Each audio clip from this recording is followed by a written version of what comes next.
Hello guys, നമ്മുടെ dragon ഫ്രൂട്ടിൻ്റെ മുട്ടൊക്കെ വിരിഞ്ഞ അങ്ങനെ നമുക്ക് നോക്കാം.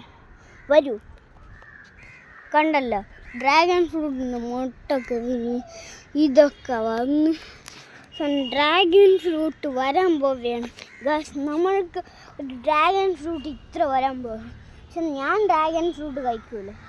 പക്ഷെ നമ്മളുടെ വീട്ടിൽ ഇത്ര ഉള്ള ഡ്രാഗൺ ഫ്രൂട്ട് വളരാൻ പോവുകയാണ്. താഴത്തെ ഒരു നമുക്ക് പറിച്ച് തരും, ഞാൻ കഴിക്കൂല. അതുകൊണ്ട് ഇത്ര വലുപ്പമാവും. നോക്കാം, ഇതാ കണ്ടോ നിങ്ങൾക്ക് കാണാവുന്നതാണ്. ഇതിൽ വേറെ ഒന്നുമില്ല, ഡ്രാഗൺ ഫ്രൂട്ടാണ്. മൊട്ട് കാണാൻ തന്നെ അറിയാം. ഏറ്റവും വലിയ മൊട്ട് ഇതിനാണ്. കണ്ടല്ലോ, ഉറപ്പാണ് ഡ്രാഗൺ ഫ്രൂട്ട്. ഇത് കള്ളിമുള്ളിച്ചെടിയൊന്നും അല്ല. കള്ളിമുള്ളിച്ചെടി ഇങ്ങനെയല്ല. ഇതിൽ കള്ളിമുള്ളിച്ചെടിയിൽ ഇങ്ങനെ ഫ്രൂട്ടൊന്നും വരില്ല. അപ്പം ഇത് ഡ്രാഗൺ ഫ്രൂട്ട്. പറയൂ, ഇതാണ് ഡ്രാഗൺ ഫ്രൂട്ട്.